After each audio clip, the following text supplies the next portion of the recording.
Palakkad bike യാത്രക്കാരെ കാറിടിച്ച് കൊലപ്പെടുത്താൻ ശ്രമം. പെരിങ്ങോട് കറകപ്പുത്തൂർ പാതയിൽ ഇന്നലെ രാത്രിയിലാണ് സംഭവം. 5 പേരാണ് അക്രമി സംഘത്തിൽ ഉണ്ടായിരുന്നത്. നിഖിൽ പ്രമേഷ് വിവരങ്ങളുമായി ഇപ്പോൾ ചേരുന്നുണ്ട് പാലക്കാട് നിന്ന്. നിഖിൽ, വിശദാംശങ്ങൾ എന്തൊക്കെയാണ്?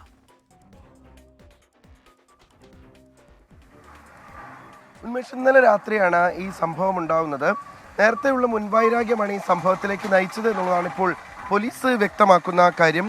മുതുപ്പള്ളി സ്വദേശി രഞ്ജിത്ത്, വടക്കേക്കര സ്വദേശി EP രഞ്ജിത്ത് എന്നിവർക്കാണ് പരിക്കേറ്റിട്ടുള്ളത്. ഇവരുടെ പരിക്ക് ഗുരുതരമാണ് എന്നുള്ളതാണ് ആശുപത്രിയിൽ നിന്ന് ലഭ്യമാകുന്ന വിവരം. ഈ ബൈക്ക് യാത്രികർക്ക് തലയ്ക്കും കൈക്കുമാണ് ഗുരുതരമായി പരിക്കേറ്റിട്ടുള്ളത്. ഇവർ ബൈക്കിൽ കടന്നു പോകുമ്പോൾ കാറിടിച്ച് ഇവരെ നിലത്ത് വീഴ്ത്തിയ ശേഷം മാരകായുധങ്ങൾ ഉപയോഗിച്ച് ഇവരെ പരിക്കേൽപ്പിക്കുകയായിരുന്നു. പെരിങ്ങോട് കറകപ്പുത്തൂർ പാതയിൽ ഇന്നലെ രാത്രി 8 മണിയോടുകൂടിയാണ് ഈ സംഭവം ഉണ്ടാകുന്നത്. ഈ അക്രമി സംഘത്തിൽ ഉണ്ടായിരുന്നത് 5 പേരായിരുന്നു എന്നാണ് പരിക്കേറ്റ ആളുകൾ മൊഴി നൽകിയിട്ടുള്ളത്.